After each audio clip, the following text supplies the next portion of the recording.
வேகத்துல நம்ம பார்த்தோம் அப்படின்னா உபாகமம் என்ற புத்தகத்திலே 32ஆம் அதிகாரம் 11, 12 சொல்லுது. உபாகமம் 32, 11, 12 என்ன சொல்லுது பாருங்க.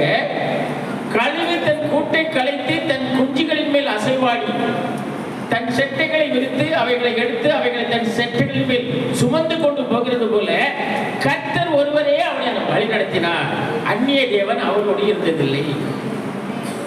அப்போ இந்த தேவன் இவர்களை வழிநடத்தி வந்ததை கழுகு எப்படி தன்னுடைய குஞ்சுகளை தன் செட்டை மேல் சுமந்து போகிறதோ அப்படி கர்த்தர் எகிப்திலிருந்து இவர்களை சுமந்து கொண்டு எங்க கொண்டு வந்தார்? பாலஸ்தீனாவுக்கு கொண்டு வந்தார், கானான் தேசத்துக்கு கொண்டு வந்தார். அல்லேலூயா. இன்னும் நீங்க பாத்தீங்க அப்படின்னா அந்த கழுகுடைய இன்னொரு